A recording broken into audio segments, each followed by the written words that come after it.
أما بعد فأعوذ بالله من الشيطان الرجيم بسم الله الرحمن الرحيم إن عدة الشهور عند الله 12 شهرا في كتاب الله 10 شهرا في كتاب الله يوم خلق السماوات والأرض منها 4 حرم ذلك الدين القيم فلا تظلموا فيهن أنفسكم وقاتلوا المشركين كافة كما يقاتلونكم كافة واعلموا أن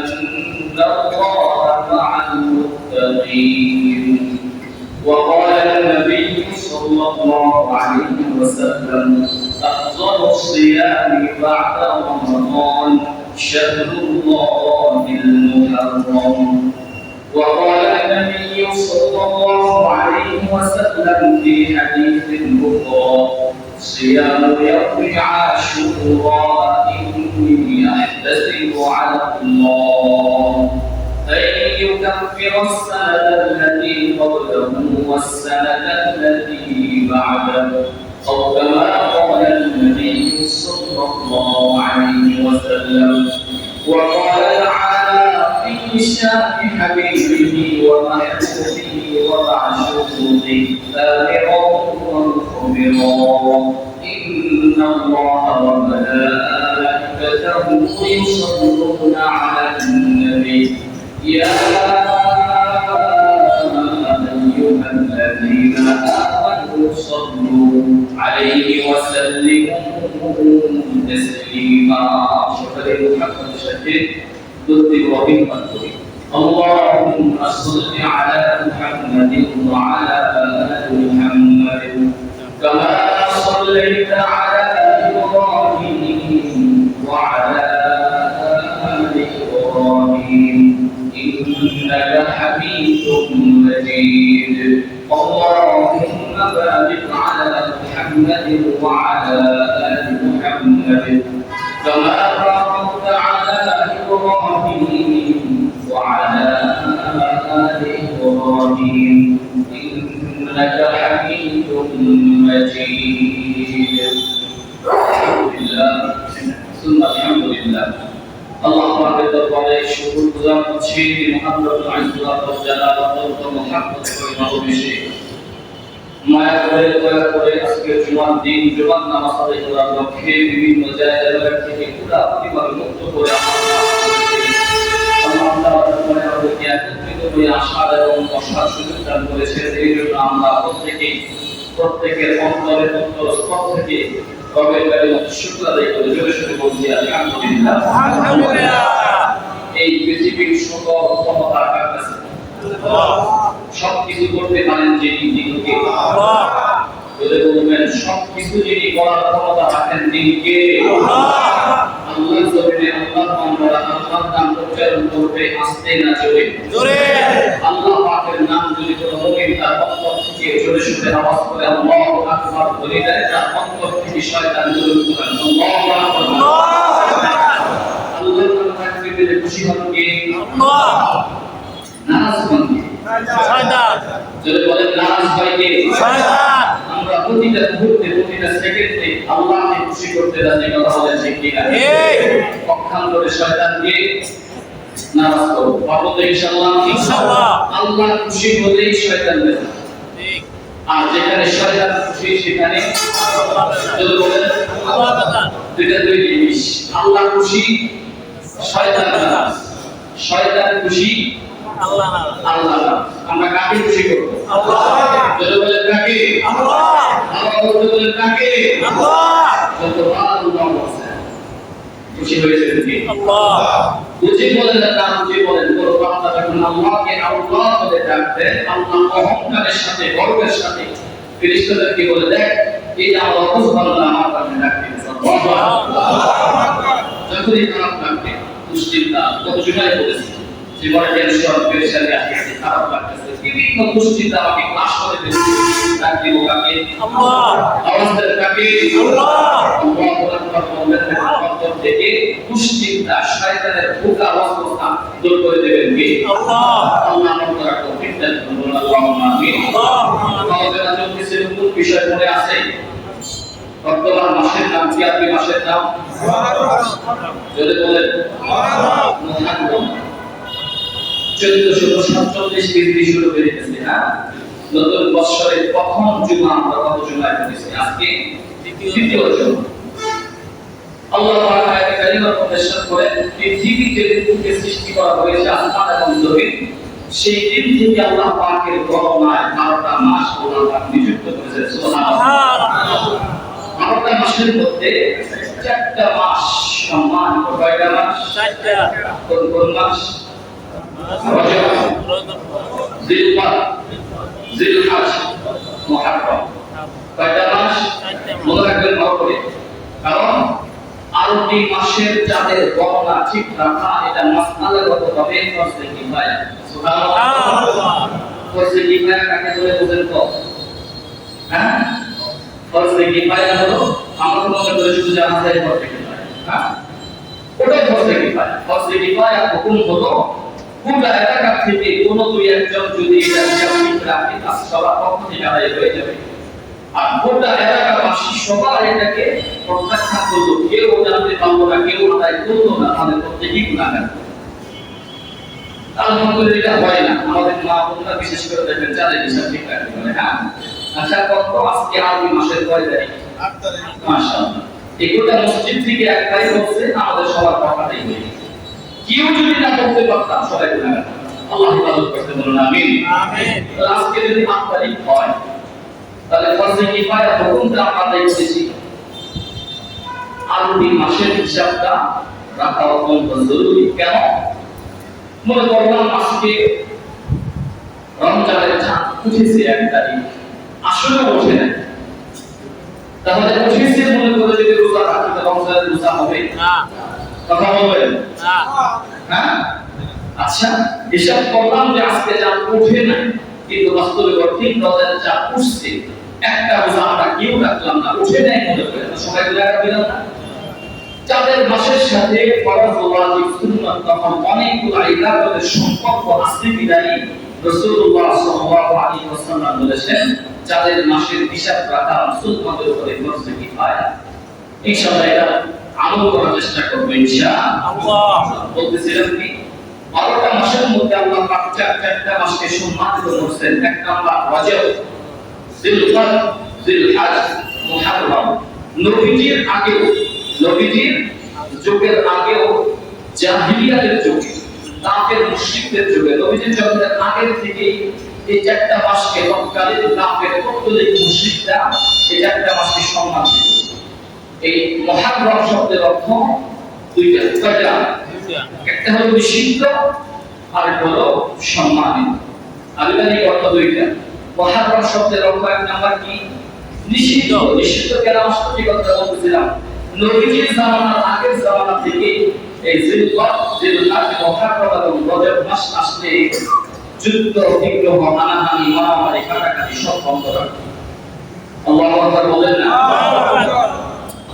ইসলামের আগের যুগ থেকে এই ছিল ইসলাম যখন শুরু হয়ে গেল নবীজির নবুয়তের প্রাপ্তির পরে ইসলামের শুরুর দিকে এই নিয়ম বহাল ছিল কিন্তু আমরা খুব ভালো করে জানি ওয়াদা রক্ষা করা মুসলমানদের কাজ আর ওয়াদা রক্ষা করা মুনাফিকদের কাজ বেঈমানদের কাজ কথা বলে ঠিক কি না আমরা বাস্তবিক অর্থে পাইলাম এই তো মাত্র 10-12 দিন বাড়িটাই মনে হয় ইসরায়েলের সাথে ইরানের সাথে যুদ্ধ বিরতির একটা চুক্তি হয়েছে জানেন তো আপনারা নাকি হ্যাঁ আমেরিকার প্রেসিডেন্ট ট্রাম্পের মাধ্যমে ডোনাল্ড ট্রাম্পের মাধ্যমে দুই দেশের যুদ্ধ বিরতির চুক্তি হওয়ার পরেও এই আইন লঙ্ঘন করে হামলা করেছিল ইসরায়েল তথা ইয়াহুদি জাতি কথা বলেন ঠিক কি না এটা নতুন না এটা 1450 বছর আগে থেকে ইয়াহুদি নাসারা যারা ছিল বেঈমান কাফের যারা ছিল এরা ওয়াদা ভঙ্গ করতে করতে চরম পর্যায়ে গেছে কথা বলেন ঠিক কি না এই 4টা মাস আসলে নিয়ম বিধি ছিল যুদ্ধ বিগ্রহ হবে না নবীজি সাল্লাল্লাহু আলাইহি ওয়াসাল্লাম নবুয়ত প্রাপ্তির পরেও ইসলাম আবির্ভূত হওয়ার পরও এই নিয়ম অনুযায়ী এই নিয়মের উপরে অটল থাকলেন। কিন্তু দুর্ভাগ্যবশত কাফেরদের পক্ষ থেকে এই নিয়ম ভঙ্গ করে মুসলমানদের উপরে আক্রমণ করার নজির দেখা গেল। নবীজি সাল্লাল্লাহু আলাইহি ওয়াসাল্লাম আল্লাহ পাকের হুকুম যখন জানাই দিলেন যে এখন আল্লাহ পাক নিজে ডাইরেক্ট হুকুম দিলেন যে 3-4 মাসের মধ্যে তোমাদের উপরে যদি কোন কাফের মুশরিকরা অন্যায়ভাবে আক্রমণ করে তবে তোমরা আর বসে থেকো না, পাল্টা আঘাত করো। আল্লাহু আকবার। আর যদি আল্লাহু আকবার আল্লাহ পাক আয়াত করছেন فلا تظلموا فيهن أنفسكم وقاتلوا المشركين كافة كما يقاتلونكم كافة। তোমাদের উপরে যদি আক্রমণ করা হয়, কাফের মুশরিকরা যদি তোমাদের উপর আক্রমণ করে বসে, অনুরূপভাবে প্রতিদান দেওয়ার জন্য প্রতিপক্ষকে তোমরাও তার জবাব দিয়ে দাও। এবং এটাই হলো ওয়া'লামু আন্নাল্লাহা মা'আল মুত্তাকিন। ভালো করে মনে রাখবা আল্লাহ পাক মুত্তাকিদের সাথে আছেন। সুবহানাল্লাহ। আল্লাহু সুবহানাল্লাহ। তাহলে এই নিয়ম কাফেররা আমি ভঙ্গ করব, তারপরে মুসলমানদের জন্য এই নিয়ম কি হয়ে গেল? রহিত হয়ে গেল, অর্থাৎ নিষিদ্ধ যে একটা কাজ ছিল এটা বাতিল হয়ে গেল। দ্বিতীয় নাম্বার অর্থ ছিল কি? সম্মান। এই মাসগুলোকে আল্লাহ পাক আত্মমর্যাদা দিয়েছেন, অনেক সম্মানিত করেছেন। সম্মান মর্যাদার মালিক করেছে 4টা মাসকে, যার জন্য আমরা জানতে পারি নবীজির হাদিস। নবীজি বলেন আফদালু সিয়ামি বা'দা রমাদান শাহরুল্লাহিল মুহাররম। রমজান মাসের পরে সব থেকে রোজার মূল্য বেশি এই মুহাররমের। সুবহানাল্লাহ। আফদালু সিয়ামি বা'দা রমাদান শাহরুল্লাহিল মুহাররম। মুহাররম মাসকে আল্লাহর মাস বলা হয়েছে। আল্লাহু আকবার। মর্যাদা কম না বেশি? বেশি। হ্যাঁ, আমার জিনিস আর আমার থেকে বড় একজন আলাদা জিনিস কি এক হতে পারে? এটা মনে করেন এই মুসলিমের খতিব সাহেবের, এই একটা আওয়াজ, এই মুসলিম সাহেব। যেমন আরেকটা আওয়াজ পাশে আছে জাতীয় মসজিদ বাইতুল মুকাররমে, কোনটা প্রতি মর্যাদা বেশি থাকবে? কথা বলেন না কেন? জাতীয় মসজিদ, হ্যাঁ, ওই খতিব সাহেবের মর্যাদা বেড়ে যাবে। আচ্ছা, পক্ষান্তরে আল্লাহর ঘর কাবা ঘরের যে ইমাম ও খতিব প্রধান ইমাম সাহেব আব্দুল বকর সুদাইসি, ওনার জামা আমার জামার মধ্যে মূল্য পার্থক্য আছে না? হ্যাঁ, মানুষের সকল দরজা উপেক্ষা করে ত্যাগ করে সকলের মালিক যিনি আল্লাহ, আল্লাহর সাথে কোনো মাসের যদি সম্পর্ক হয় ওটার মর্যাদা কম না বেশি? কেমন বেশি?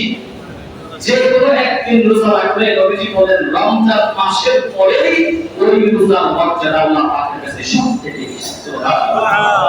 রাখছেন রোজা? গত জুমায় তো বলেছিলাম একটা তারিখ আছে 8 তারিখ, 7 দিন, আজকে 8ম দিন চলে যাচ্ছে। রোজা রাখতে পারছেন? আর করতে বলবো না, আর করলে তো অনেকেই দেরি করবেন। যারা রাখছেন আলহামদুলিল্লাহ, তাদের জন্য মন ভরে দোয়া করি। কারণ নবীজির হাদিস অনুযায়ী আপনি আমল করছেন, হোক না নফল, কিন্তু এটা আল্লাহ পাকের কাছে বড় সম্মানের, বড় মর্যাদা। সুবহানাল্লাহ। আমার সামনে আছে পুরো মাস রয়েছে রোজা রাখা শুরু করা, রাখবো ইনশাআল্লাহ। আচ্ছা, মুহাররম মাসের কয়টা আমল সম্পর্কে বলছিলাম? বলেন না একটু সবাই? 3টা আমল সম্পর্কে বলছিলাম। মনে আছে আপনাদের? ভুলে যান, মস্তিষ্ক থেকে বের হলে আবার সেই ভুলে যান। না, আবার মনে করে দিতেছি। একটা আমল, এই যে এই হাদিস, আফজালু সিয়ামি বা'দা রমাদান শাহরুল্লাহিল মুহাররম। আল্লাহ যে কোনো বান্দা অথবা বান্দি পুরা মুহাররম মাসের যে কোনো একটা রোজা যদি রাখে, এই রোজার মর্যাদা রমজান মাসের পরে অন্য সকল মাস থেকে উত্তম। সুবহানাল্লাহ। দ্বিতীয় নাম্বার আমল ভগবান রাখবেন এই মুহাররমের। দ্বিতীয় নাম্বার আমল নবীজি বলেন সিয়ামু ইয়াউমি আশুরা। আশুরা ইন্নী আহতাসিবু আলা আল্লাহ আন ইউকাফিরা as-sanata allati qablahu was-sanata allati ba'dahu। আল্লাহু আকবার। আজকে কয় তারিখ? 8 তারিখ। আগামী কালকে 9 তারিখ, তারপরের দিন 10 তারিখ। মুহাররমের 10ম দিনকে আশুরা বলা হয়। কি বলা হয়? আশুরা বলা হয়। নবীজি হিজরত করে চলে গেছে কোথায়? মদিনা। নবীজি মক্কার কাফের মুশরিকদের নির্যাতন নিপীড়ন সহ্য করতে না পেরে যখন আল্লাহ পাকের নির্দিষ্টভাবে মদিনায় হিজরত করে গেলেন, হিজরতের পরে যাওয়ার পরে মদিনা যায় দেখে মদিনা ইহুদি নাসারারা এই আশুরার দিন আসলে মুহাররমের 10ম তারিখে রোজা রাখে। মনে আছে আপনাদের এই কথা? নবীজি যখন জানতে চাইলেন যে এই আশুরার দিন তোমরা রোজা রাখো কেন? তখন মুসা আলাইহিস সালাতু ওয়াস সালামের অনুসারী, মিথ্যা অনুসারী যারা পরবর্তীতে মুসা আলাইহিস সালাতু ওয়াস সালামের কিতাবকে উদ্ধার করে ফেলছে, এরা বলে যে আশুরার দিন আমাদের প্রিয় নবী, আমাদের পিতা আদি পুরুষ হযরত মুসা নবী আলাইহিস সালাতু ওয়াস সালামকে এই আশুরার দিন যখন শত্রু ফেরাউনের আক্রমণ থেকে আল্লাহ পাক হেফাজত করেছিলেন, বাঁচাই দিয়েছিলেন এবং মুক্ত করে নীল নদ পার করে ওপারে পার করে দিয়েছিলেন। এবং এই দিনেই নীল নদের ভিতরে ফেরাউন এবং তার সকল পদে আল্লাহ পাক নির্যাতনের শিকার করে তাদেরকে ইঁদুরের মধ্যে চুবাই চুবাই বাঁচছে। এই শুকরিয়া হিসাবে আমরা আশুরার দিন রোজা রাখি। এটা সব কথাটা সবাই নাকি? হ্যাঁ, নবীজি বলেন তাই ভাই না আমরা আব্দু মুসা মিনকুম, এই মুসলমানরা শোনো, যদি মুসা নবীর অনুসারীরা মিথ্যা অনুসারী মুসা নবীর অনুসরণ করে আশুরার দিন আসলে রোজা রাখতে পারে না, আমরা আব্দু মুসা মিনকুম, তাহলে তো আমি মুসা নবী আলাইহিস সালাতু ওয়াস সালামের আরো বেশি অনুসারী। আল্লাহু আকবার। আমার ভাই মুসার অনুসরণ করে যদি ইহুদি নাসারারা একটা রোজা রাখতে পারে, আমরা রোজা রাখবো। নবী সাল্লাল্লাহু আলাইহি ওয়াসাল্লাম মুসলমানদেরকে, সাহাবীদেরকে আশুরার দিন আসলে রোজা রাখার নির্দেশ দিলেন। নবীজি নিজেও রোজা রাখলেন। সুবহানাল্লাহ। তবে একটু ব্যতিক্রম করলেন, একটু ব্যতিক্রম করলেন, বললেন যেহেতু ইহুদিরা মুসা নবী আলাইহিস সালাতু ওয়াস সালামের ধর্মকে উলটপালট করে ফেলেছে, ওদের অনুসারী আমরা হব না। আমরা আশুরার দিনের আগের একটি অথবা আশুরার দিন ঠিক থেকে পরের একটি অর্থাৎ 9, 10 অথবা 10, 11 আমরা রোজা রাখবো। কয়টা রোজা রাখবো? দুইটা রোজা। যে দুইটা রোজা এখন সামনে আছে। একটা আমল করার পুরো মাস শুরু আছে, আরেকটা আমল আগামীকাল থেকেই শুরু হবে। চাইলে আপনি শরীর রবি অথবা রবি সব রাখতে পারবেন। রাখতে লাগি সিয়াম ইয়াউমি আশুরা ইন্নী আহতাসিবু আলা আল্লাহ আন ইউকাফিরা as-sanata allati qablahu was-sanata allati ba'da। নবীজি বলেন আশুরার দিনে রোজা যদি কেউ রাখে, আমি আশাবাদী, আমি আল্লাহর কাছে আশা রাখি হয়তো আল্লাহ পাক এই রোজাটাকে কবুল করে পিছনের এক মাস এবং সামনের পিছনের এক বছর এবং সামনের এক বছরের গুনাহ আল্লাহ মাফ করে। সুবহানাল্লাহ। রোজা রাখলাম কয়টা? যদি বলেন রোজা রাখলাম কয়টা? গুনাহ ক্ষমা হলো কয় বছরে? 2 বছরের। একটা গুনাহ তো করি নাই ওইটা, আরেকটা গুনাহ করে ফেলছে এটা।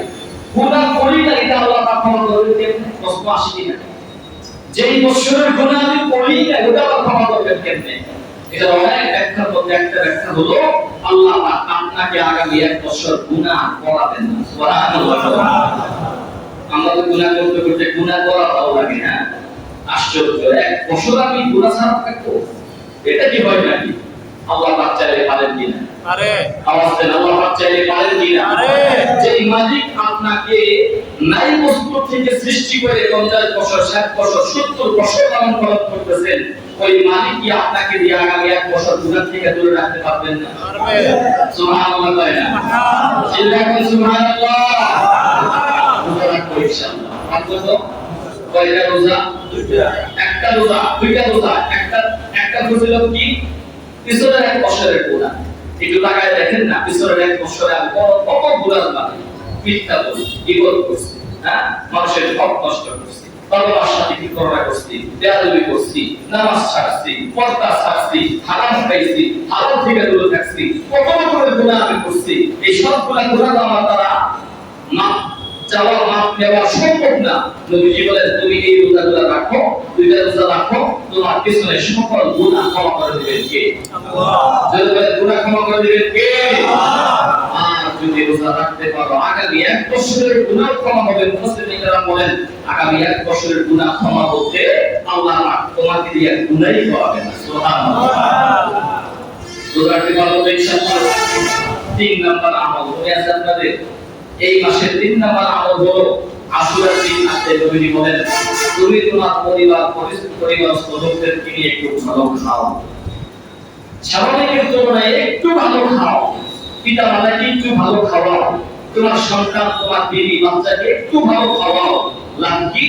এটা যদি আল্লাহ পাক খুশি হয়ে আগামী 1 বছর তোমার রিজিকের মধ্যে ওয়াসা প্রশস্ততা, আগামী 1 বছর আল্লাহ পাক তোমাকে ভালো খাওয়ার সুযোগ দান করবে। ভালো খেতে চাই না এমন কেউ আসি না, কথা বলেন না কেন? আর একটু ভালো খাবার চাই, একটু হারাম খাই নাকি? হ্যাঁ, একটু ভালো খাইতে চাই, একটু মিথ্যা বলতেছি, একটু ভালোভাবে থাকতে গিয়ে তো আমি আমার ভাইকে ঠকাই গেছি, কথা বলে ঠিক কিনা? হ্যাঁ, একটু ভালোর জন্য আমার ভাই এসিতে থাকে, আমি ফ্যানে কষ্ট করি না, আমাকে ওসি করতে হবে। এই সামান্য এসির পাগল হয়ে আমি রাত দিন একাকার করে নামাজ রোজা হজ জাকাত সব বাদ দিয়া হারাম মাল দিয়া যখন আমার পেটে করি, এসি আমার ঘরের মধ্যে ঠিকই আছে, কিন্তু আমার কবরটাকে আমি আগুনের গোলা বানাই ফেললাম, কথা বলে ঠিক কিনা? এই ভাই এসির দিকে পাগল হয়েও না, ঠান্ডা বাতাসের পাগল হয়েও না, এই পৃথিবীর সামান্য শান্তির জন্য পাগল হয়ে তুমি তোমার আখিরাতকে নষ্ট করো না। মনে রাখবে ভালো করে, এই দুনিয়ার সামান্য, এই যে পৃথিবীর সামান্য হায়াত, এটা তো একদম কিঞ্চিত সামান্য। অনন্ত অসীমকালের জন্য প্রথম জেগে কবর নামক জায়গায় আমাদের সবাইকে যেতে হবে, ছোট্ট একটা ঘর সবার জন্য একই সমান। আমি পাঁচতলা বাড়ির মালিক, আমার জন্য কি বিশাল বড় করে কবর করা হবে না? চরম সত্য এবং বাস্তব, এত বড় পৃথিবীতে এত ধন সম্পদের মালিক আমি, আমার বড়কালের প্রথম যে সুযোগ, আমার ছোট্ট ঘরটা আমার বানানোর সুযোগ নাই, কথা বলেছি। হ্যাঁ, আমি সেই ঘরের মধ্যে যাব, আমি যাদের ঘরের মধ্যে যাব কারা সেটা আমি জানি না, এত সময় আমি শুয়ে থাকবো, আমার ঘরে আমি ঢুকতে পারবো না, এত কত অহংকার আছে। আমার ঘর, আমার বাড়ি, আমার গাড়ি, আমার ব্যবসা, আমার বাণিজ্য, আমার সবকিছু, আমার ক্ষমতা, আমার সব, এই সব কিছু রেখে যেতে হবে, এমন ভাবে যেতে হবে কোথায় আমার কবর হবে জানা আছে, কথা বলেন না কেন? কার কবর কোথায় হলে বলা যাবে? হ্যাঁ, আমি আমার কবরস্থানের জায়গা ঠিক করে গেলাম, এমনও তো হতে পারে আমি এমন জায়গায় মৃত্যুবরণ করলাম, আমার মাসের ঠিকানা আমার পরিবার জানবি, কথা বলেন ঠিক কি? হ্যাঁ, তাহলে কিসের জন্য এত অহংকার, কিসের জন্য এত পাগল, আর কিসের জন্য এত ভয় পাও না? সবর করেন, সবর করেন, হালাল খান, অপরকে কষ্ট দিয়েন না, পিতা মাতার দরদরা দিয়েন না, আলেম ওলামাদের সাথে সম্পর্ক ভালো রাখেন, পাঁচটা কাজ ঠিক মতো করেন, কালেমার উপর ঈমান সঠিক করেন, নামাজ ঠিক রাখেন, রোজা ঠিক রাখেন, হজ ঠিক রাখেন, যাকাত ফিতরা কবুল ঠিক রাখেন, কুরবানি ঠিক রাখেন, আল্লাহ পাক চাহে তো আপনাকে ক্ষমা করবেন। সুবহানাল্লাহ। আর বলে ইনশাআল্লাহ। তাহলে তিন নাম্বার আমাদের কথা কি বললাম? হারাম দিয়া, ভালো খাবার বলতে ফাইভ স্টার হোটেল থেকে নানা রকমের খাবার নাও না, যার 1 টাকাও আমার হারাম না, এই খাবার দিয়ে কি ওসাত হবে না? আপনি পানি ভাত খান, পানি ভাত খাওয়ার অসুবিধা নাই, কিন্তু খাবারটা যদি হারাম হয়, ওই খাবারের ঢেকুরটা তৃপ্তি ঢেকুর আসবে, কথা বলে ঠিক। আপনারা তো বাফেটে গেছেন না, বুফে লাউঞ্জ যেটা 100 প্লাস আইটেমের খাবার থাকে, 5000 রকমের খাবার, যে যেখান থেকে যা খুশি 3 ঘন্টা সময়। আমি বেশ কয়েকবার গেছি, আলহামদুলিল্লাহ, আমি আমার খাবার খুব দাওয়া খাই না, নিজের টাকা খরচ করে খুব খাই আমি। যারা হতে গেছেন 3 ঘন্টা সময় থাকে, হ্যাঁ 3 ঘন্টার মধ্যে প্যাকেজ থাকে 100 প্লাস আইটেম, 90 প্লাস আইটেম, যা খাইতে পারেন 3 ঘন্টা সময়। খাইয়া আপনি ওই জায়গাতে শুয়ে রাখবেন, কোনো অসুবিধা নাই, না খাইয়া শুধু ঘুরবেন, তাও একই টাকা। ওরকম খাবার জান্নাতের মধ্যে আল্লাহ পাক দিয়ে সাজায় রাখছেন, সুবহানাল্লাহ। কিন্তু সত্য কি, এই দুনিয়াতে হারাম খাবার খাওয়া যাবে না। সত্য কি বলেন না সবাই? হারাম খাবার খাওয়া যাবে না। কেন? লা ইয়াদখুলুল জান্নাতা জাসাদুন গুযিয়াতিল হারাম। হারাম এক লোকমা খাবার দিয়ে যদি আপনার শরীরকে আপনি লালন পালন করেন, এক লোকমা খাবার হারাম থাকার কারণে নবীজি বলেন লা ইয়াদখুলুল জান্নাতা, ওই শরীরটা জান্নাতে প্রবেশ করবে। আরে এক লোকমা খাবার তো দূরের কথা, হ্যাঁ, আমার শুরু থেকে অন্তপতি পর্যন্ত তো হারামই খাইতেছি। আমি বেশ কিছু মাস আগে বলছিলাম যে বাবা যারা আছো, বাবা তোমার সন্তানদেরকে তুমি লালন পালন করতেছো হারাম দিয়া, মনে রাখবা এই সন্তান তোমাকে দিয়া আমাদের ময়দানে কাজ করে তারপরে বলতে যে আল্লাহ আমি তো ছোট্ট ছিলাম, মাসুম ছিলাম, তুমি কি সুন্দর একটা পাক পবিত্র মুখ দিছিলা, যেই পবিত্র মুখ দিয়া তুমি আমার মায়ের পেটের মধ্যে হারাম খাবার খাওয়াও নাই, নবীর থেকে আমি সংযুক্ত করে দিয়েছিলাম, দুনিয়াতে আসার পরে এই বাবা হারাম সম্পদ দিয়া আমার পেটের মধ্যে প্রথম লোক না দিলে দিয়েছে। আজকে ভালো রাখি বাঁচার উপায় আছে? কথা বলেন না কেন? আমি আমার যখন মায়ের পেটে ছিলাম, আল্লাহ পাক আমাকে খাওয়ান নাই, খাওয়াইছেন কিনা বলেন? হ্যাঁ, আল্লাহ পাক খাওয়াইছেন, তবে মুখ দিয়ে না। হারাম খাবার, মায়ের যে মাসিক রক্ত এটা বন্ধ হয়ে যায় না, এটা আল্লাহ পাক বাচ্চাকে খাওয়ায় বড় করে, তবে নাভি দিয়া খাওয়ায়, নাভি থেকে নাভির সংযোগ কানের মাধ্যমে পাইপ দিয়া খাওয়ায়। মুখটা আল্লাহ পাক পবিত্র রাখছেন কেন? এই মুখটা বড় দামি। এই মুখটাতে যে বলবে লা ইলাহা ইল্লাল্লাহ মুহাম্মাদুর রাসূলুল্লাহ, নবী বলেন কালেমার উপর সে যদি মৃত্যুবরণ করতে পারে, আল্লাহ পাক সবথেকে ছোট জান্নাতের মালিক। এই দুনিয়ার 10 দুনিয়া সমপরিমাণ জান্নাতের মালিক শুধু এই কালেমা স্বীকার করার কারণে এক মালিক হয়। সুবহানাল্লাহ। আর কোন মুমিন মুসলমান যদি এই মুখকে অস্বীকার করে, সারা জিন্দেগি নেক আমল করছে, ভালো আমল করছে, মৃত্যুর আগে যে মুরতাদ হয়ে মৃত্যুবরণ করছে, আল্লাহ নবীজি বলেন তার জন্য সব শেষ। এই দুনিয়ায় তার জন্য ছিল, আখিরাত তার জন্য জাহান্নাম ছাড়া কোনো গতি নেই। তাহলে এই জবানের কত দাম বলছেন তো? হ্যাঁ, এই মুখের কত দাম? এই মুখটার ভিতরে কোন বাবা আছে যেই বাবা হারাম খাবার ঢুকাই দিছো? একবার কলিজার মধ্যে বাড়ি ঢুকাও, তোমার নিষ্পাপ মাসুম সন্তানের মুখের মধ্যে তুমি হারাম ঢুকাইছো, এই সন্তান তোমাকে লাঞ্ছিত দুনিয়াতেও করবে, আখিরাতেও করবে। কথা বলেন ঠিক কি না? যারা এখনো পর্যন্ত হারামের উপরে আছেন, হারাম ছাড়া প্রয়োজন আছে না নাই? আছে। আওয়াজ দিলেন, হারাম ছাড়ার প্রয়োজন আছে না নাই? আছে। কেন আছে? নিজেকেও জাহান্নাম থেকে বাঁচাইতে হবে, সন্তানদেরকেও জাহান্নাম থেকে বাঁচাইতে হবে। কথা বলেন ঠিক কি না? একটু গুরুত্ব দিয়ে কথা বলে আয়েশা বলে দেন যে হুজুর তো বলার বলতে হারাম ছাড়া কি কোনো গতি আছে? যেদিকে তাকাই শুধু হারাম আর হারাম, আমি কিভাবে বাঁচবো? আমার সন্তানদেরকে তো আমি লাক্সারিয়াস জীবন যাপন করাই দিচ্ছি, এসি বাড়িতে থাকি, এসি বাড়িতে চলাফেরা করে, এখন যদি আমি হারাম বন্ধ করি আমার সন্তানরা তো কষ্ট পাবে। আরে ভাই, দুনিয়াতে কষ্ট দেও, দুনিয়াতে কষ্ট করাও দূরে করো, বিনিময়ে তুমি আখিরাতে শান্তি পাবা।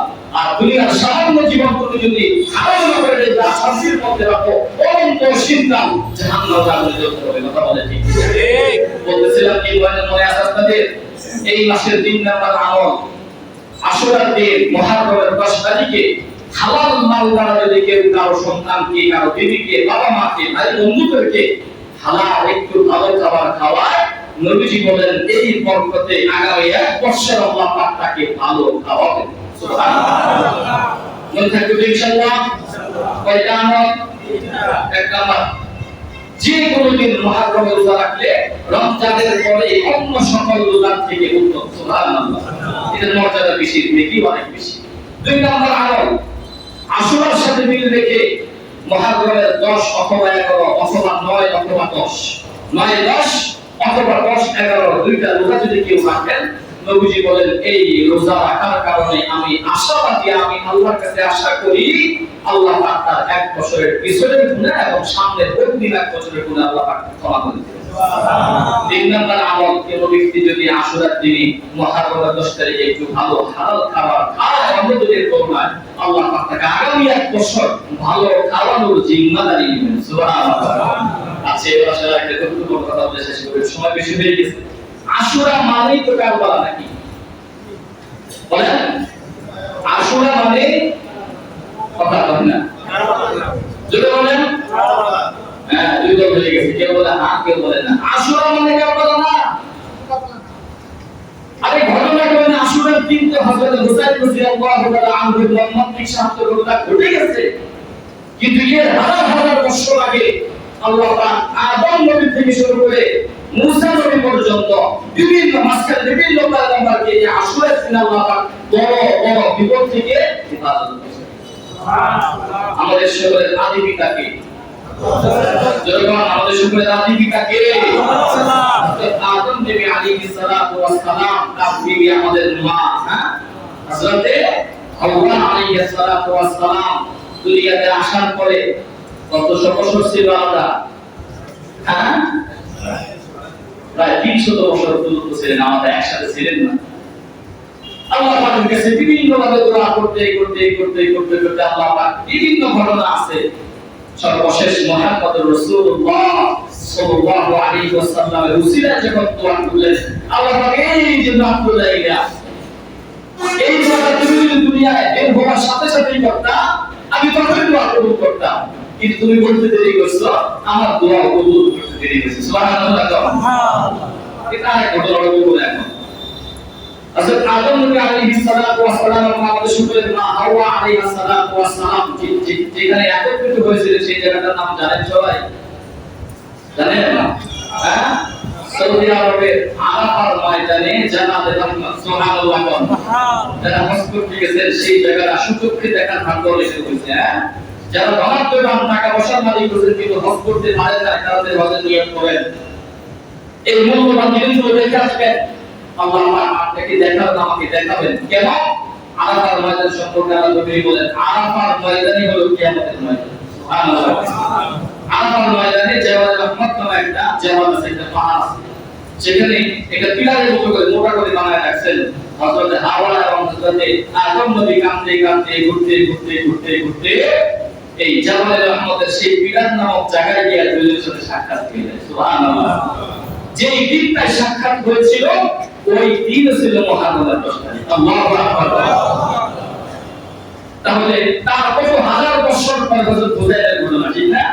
হ্যাঁ, হযরত নূহ আলাইহিস সালাতু ওয়াস সালামের সময় আপনারা জানেন মহাপ্লাবন হয়েছিল, পৃথিবী জুড়ে বন্যা হয়েছিল, সকল জায়গায় পানি আর পানি শুধু চলতেছে, চলতে চলতে চলতে চলতে হযরত নূহ নবী আলাইহিস সালাতু ওয়াস সালামের যে কিস্তিটা ছিল, নৌকাটা ছিল, জুদ নামক একটা পাহাড়ের মধ্যে গিয়া অবতরণ করে থামে।